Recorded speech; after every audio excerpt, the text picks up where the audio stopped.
Ladies and gentlemen, my name is Brittany, and we're here with this dumb prick, and you are watching the American SpyFox. Thank you. You're welcome. Is that payback for the last video? Maybe. That's fine. Want to hear something cool? I was just checking out your... I can't swallow pills. I have to chew them. I know. Want to hear something cool? Yes, I do. I was just looking at the YouTube channel before we sat down here to record, and I just noticed that you have 30,000 viewers, which is more than the population of the town we live in, to put that into perspective. Oh, wow. I know, isn't that crazy? Somebody call the local newspaper. We got a famous guy around here. We're going to do an interview down at the Walmart. Right. Right. I think it's awesome how many were there. I know I was about to hit 30,000. 200 and some change. Oh, over 200. Yeah. So we gained like over 100 subscribers in 24 hours. The last time I looked, it was about 30,000. Yeah. Holy shit. Pretty cool. I think that's awesome, but we live in a small town, so it's not like beating that population is very difficult.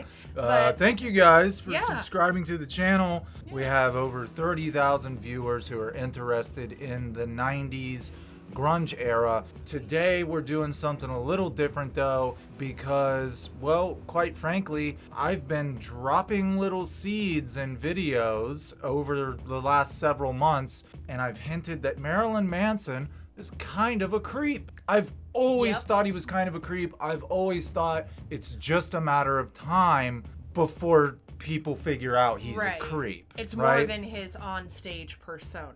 It goes deeper than that. Yeah, well, what started it for me was a female friend of mine in high school who went... I was never into the goth thing. However, I had friends who were, and I knew this girl who went to a Manson concert, and I don't know if she had like a backstage pass or what the deal was, but she came back from that saying, that dude's a creep. Yeah. Like, he tried to hit on me and my friend, and we're like 14 years old. Ew.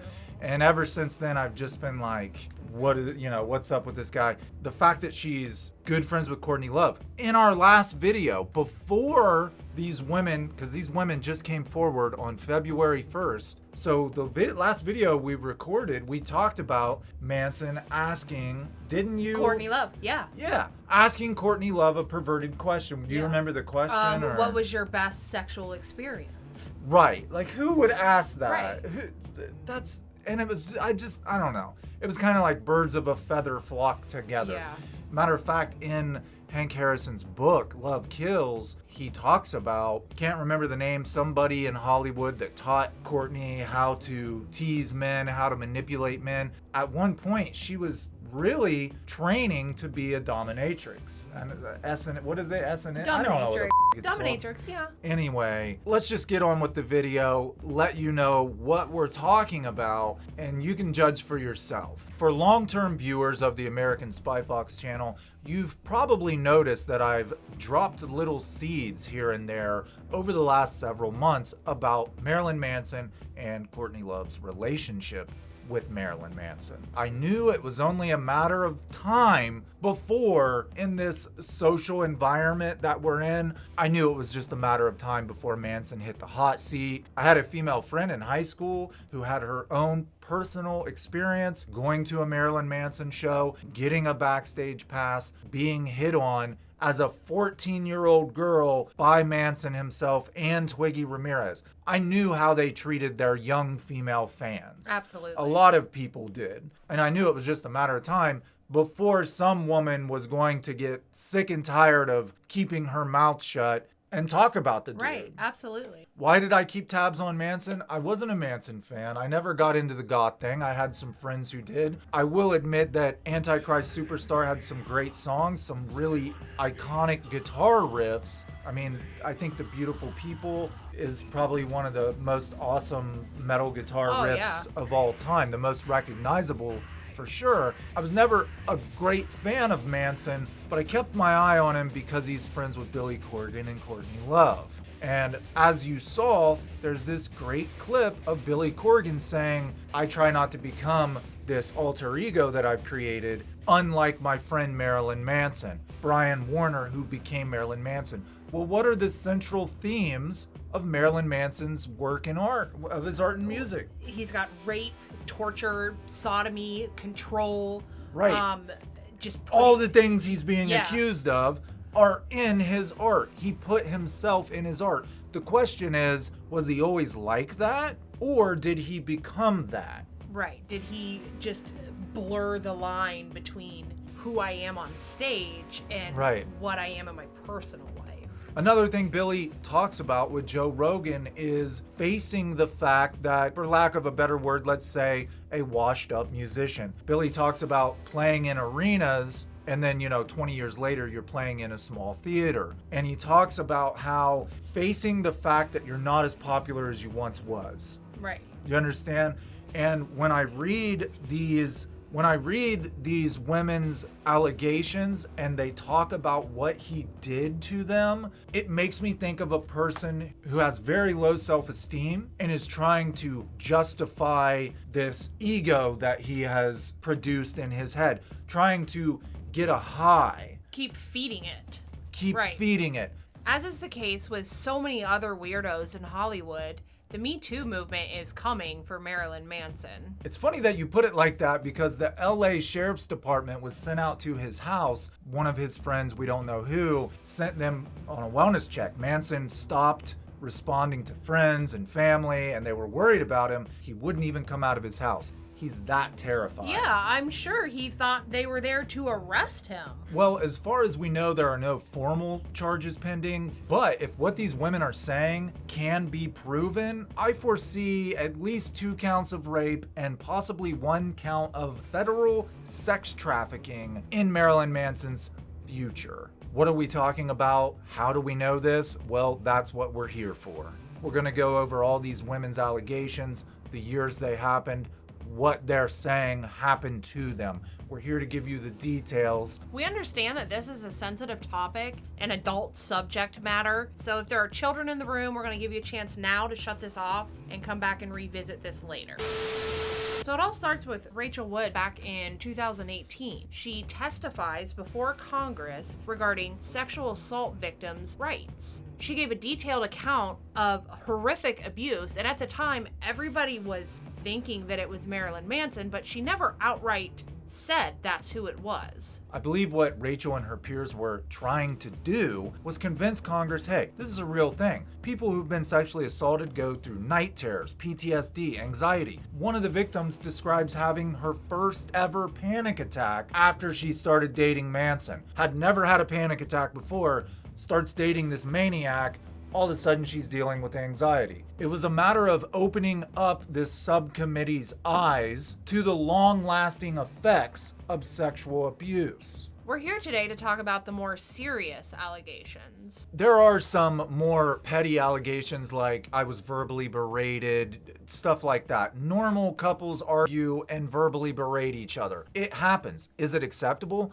No, they shouldn't do it, but it happens. But what I'm trying to make you see is Manson takes it way further than any normal couple. We're talking torture, being locked in a room for being bad, having Nazi encrusted throwing stars thrown at your face. Let's get into it. We spent the last 36 hours doing nothing but researching these women, their past history with Manson, and the allegations, the details. We very quickly began to notice a pattern. They were all young, inexperienced, and alone. They had nobody on their side. He would reach out to these young girls on social media saying, I need a photographer, I need a model, I need someone to do fashion for a photo shoot or a music video. And they were starstruck, they were smitten. They were like, oh my God, he picked me. Unlike his relationships with older women. Rose McGowan. What's the other lady's name? Dita Von Teese. Dita Von Teese. These women already made a name for themselves.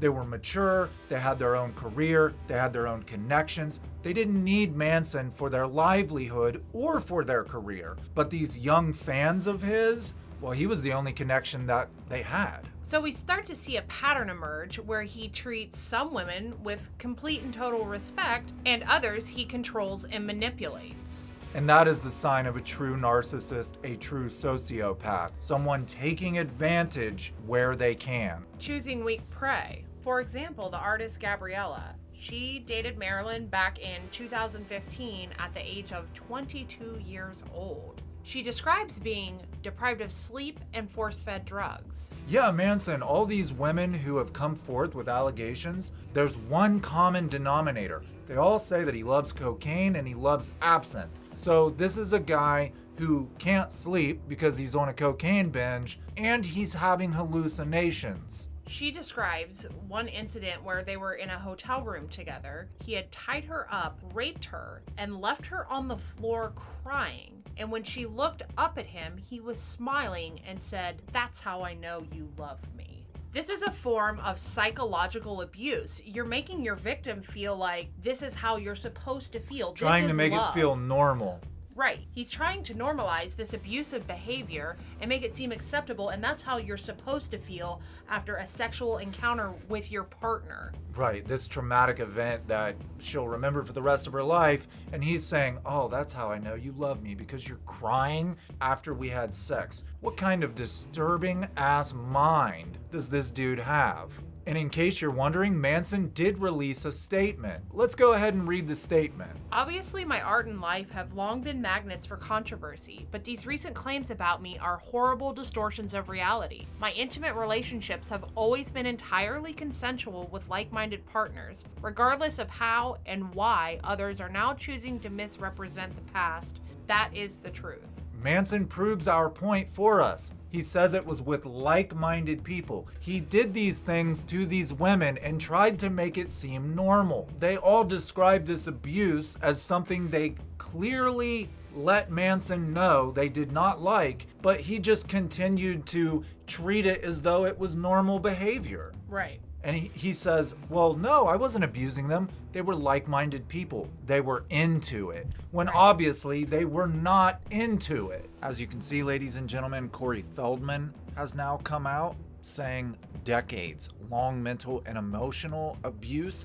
Here's a picture of Corey, a young Corey with Manson. The accusations continue to mount against Marilyn Manson. Here we have Jenna Jameson. She says that she actually left Marilyn Manson because they did date back in, I think it was 97. She left him after he told her about a fantasy where he'd like to burn her alive. I am positive that more people will be coming forward over the next few hours, over the next few days. So let's talk about Marilyn Manson's current relationship. Secret relationship. Right. I had no idea that he's married. Right. Did you guys know this? Been in a relationship since, I think they were first spotted in August of 2010 with Lindsay Usich. Apparently they were dating since 2010. They got married in 2020 at a secret wedding. And we wanted to know, is this a situation where he is treating her as though he did Rose McGowan and being somewhat normal? And that's interesting. We should all understand that this is a guy who's capable of treating women correctly. Oh, absolutely. When he's with a woman that he respects,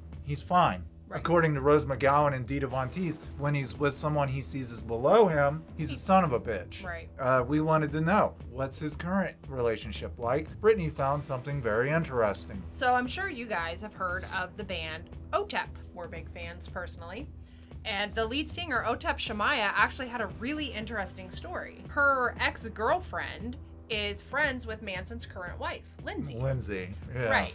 And she said that Lindsay used to call her and her ex-girlfriend's house in the middle of the night, absolutely terrified, saying that Manson's on another drug binge. He's not letting her sleep. Cocaine and absinthe. Yep. He's not letting her sleep. He's using sound waves that the military uses to make you feel nauseous. So she would call their house in the middle of the night in tears, absolutely terrified. Just wanting to sleep. Just wanting to sleep. He would not that's even. terrible, man. If she tried to go to sleep and it was before 3 a.m., I believe she said, he would start blasting loud music as a form of punishment to wake her up. And threaten her with weapons. Right. Pull out a gun. Right. He was at one point throwing knives at her face and they were landing in the wall right behind her head. He also accused her of sleeping with a mysterious man named Dawn. A blonde mustache. Yes, a blonde man with a blonde mustache named Dawn that he could see on their security cameras sleeping with her, but in reality, there was no Don. There was no man. He was just hallucinating and making up stories as a reason to treat her like garbage, to be terrible to her. Right. And Otep actually said that there was a point Lindsay would call and say, you know, these terrible things are happening to me. I don't know what to do. They would offer her a place to stay. They'd say, come live with us. You don't need him in your life. But she would never leave him. To this day, she's still with him. Right. Eventually, Manson started calling Otep and her girlfriend, talking about this guy, Don, who doesn't even exist. Right. He was trying to justify his behavior, and he would Right. call and say, well, I saw Dawn on the cameras sleeping with my wife. That's why we were arguing. Right. But there was what no it really Dawn. came down to was he's twacked out of his mind Yeah. on coke and absinthe or methamphetamine or whatever, and he's imagining this scenario. Unfortunately, you know, we hope Lindsay's okay. Yeah. She's still with him. Manson's not coming out of his home. As you saw at the beginning of the video, the LAPD went to check on him. He would not come out. You know, we hope she's okay. This is a very serious subject matter. Yeah. I mean, I'm not going to say I'm going to predict the future, but this could end very badly for someone who is hallucinating on drug binges, and now he thinks the world's out to get him. Right. Now his paranoia is real. Yeah. Now You it's understand? manifesting into reality. Just because you're paranoid don't mean they're not after you. And he's probably not in the best mental state. Manson is used to being revered. His fans are taking up for him through all these allegations. I've read the comments. I'm scared for that girl. Yeah. Or that woman. I hope she comes out of that house alive. Even Otep Shamaya describes an incident back in the 90s where she was a staunch defender and supporter of Marilyn Manson. If you guys recall, right after the Columbine shootings, a lot of parents were outraged at Marilyn Manson and said that music was to blame, and it was all the shock rockers' fault. It was their fault for indoctrinating the children with evil music. And she describes wearing a Marilyn Manson t-shirt while performing at Ozfest in the late 90s defending him. Yeah, and quite honestly, I don't think that he was to blame for Columbine. I think that's a far No. stretch. But how many women have to come forth telling the same story of torture and control and manipulation and being verbally berated and abused, sexually assaulted, forced to have sex as payment for his collaborators, which other names might come out of this. Absolutely. I would not be shocked one bit. His former bandmate, Wes Borland. This was a guy who played guitar in the shitty nu metal band. What was Fred Durst's band? Limp Bizkit. Limp Bizkit. Yeah. Well, he jumped over to the Marilyn Manson crew and played with them for a couple years. He witnessed abuse. Yeah. He has come forward and said, yes, this is true. I witnessed these things myself. Another guy who worked as a personal assistant for Manson, what was his name? Dan Cleary. Dan Cleary went on Twitter. Let me tell you why I believe Dan Cleary.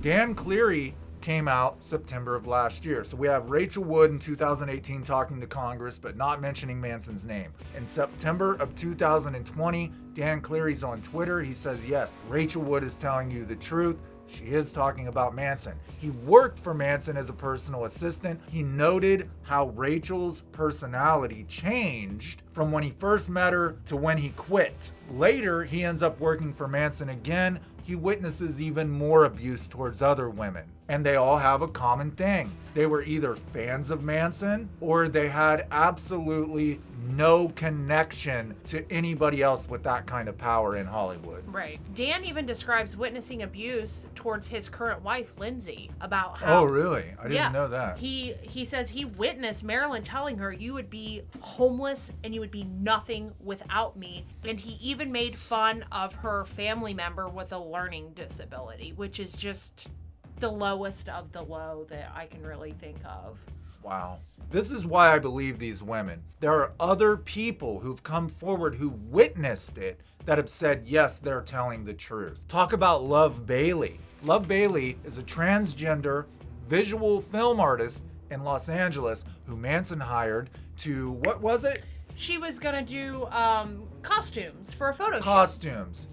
What do you say in this situation? She. She was in control of the clothing, the articles of clothing that apparently he was making a video or something, and this is what Love Bailey witnessed. Love describes showing up to Manson's home to do the wardrobe for an actress named Paz de la Huerta. They may know her from, what was she on? Boardwalk Empire? Yeah. This is a very famous actress. Yes. Who was going to be in a video for Manson. And when Love arrives, she was told to wait by one of Marilyn's assistants that Marilyn and De La Huerta were finishing up in another room and to wait, and she could go in just a little bit. Right. So finally she's allowed in the room, and she's supposed to be changing her outfits or getting her dressed or whatever. And she describes seeing De La Huerta on this dirty mattress, obviously drugged out of her mind because she couldn't even stand up, was stumbling all over the room. So she's crawling across this bed trying to get to her to get her dressed, and Marilyn pulls a gun out, puts it to her head, to her forehead, and says, "I hate faggots," and just Right. starts laughing. Quote. No, it wasn't I hate. He said, I don't like faggots. Oh. And that's a quote Yeah. from Marilyn Manson through Love Bailey. Basically, he was saying, don't fuck with me. Don't mention what you saw. If you ever tell anyone, you're done. Right.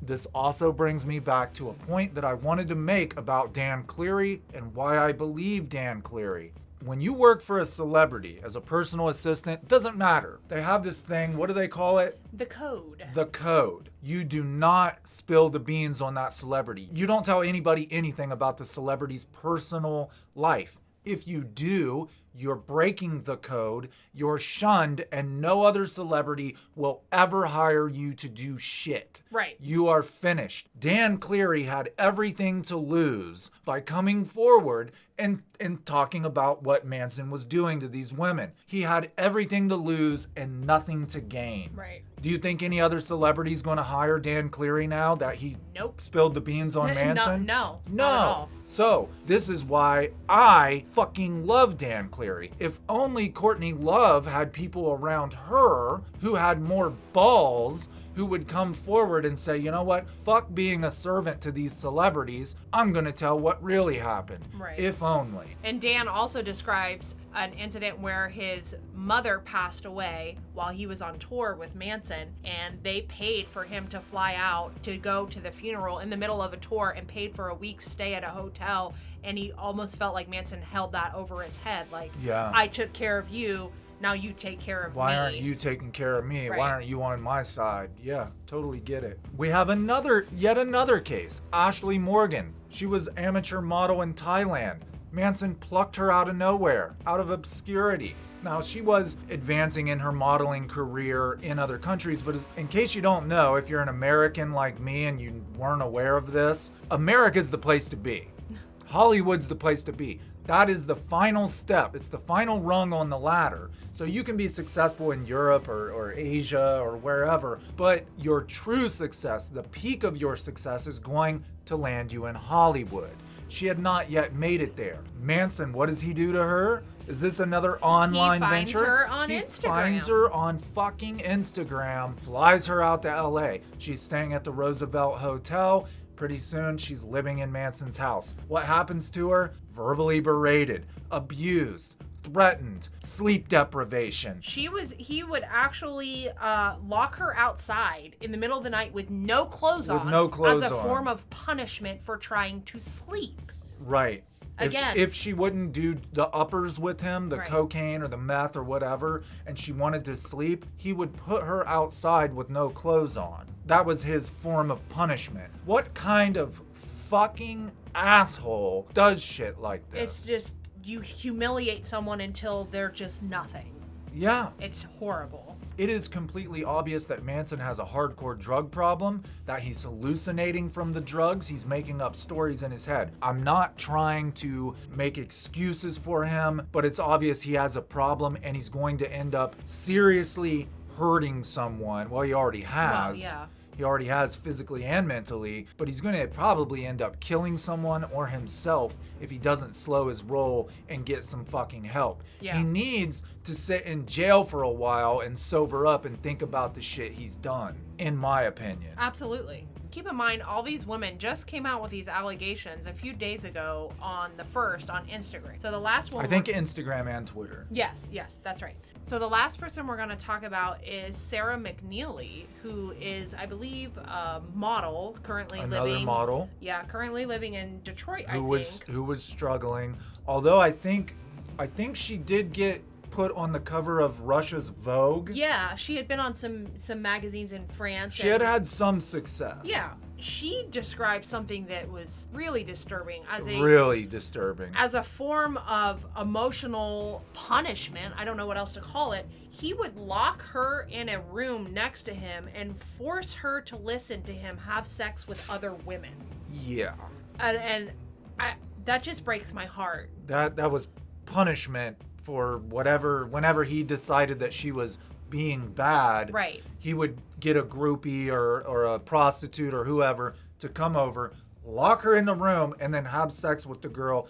And of course, the girl he's having sex with has no clue that there's a tied up girl in the next room. Right. Being forced to listen to what's going on. Right.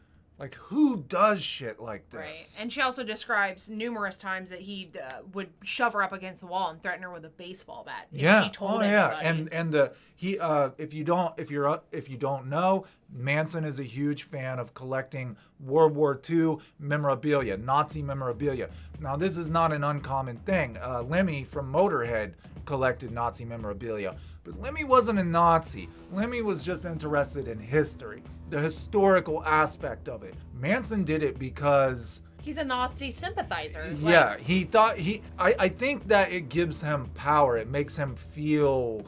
I mean, he already proved by what Love Bailey said, he already proved that he's a homophobe. Oh, absolutely. You know what I mean? Absolutely. I think Manson is a purist, a narcissist, a fascist. Everything that he claimed he stood against, we find out that's exactly what he is. That's exactly what he is. Right, it's projection. It's projection. And guess who he's friends with? Courtney Love. Courtney Love and Billy Corgan. Yep. Birds of a feather flock together. Always.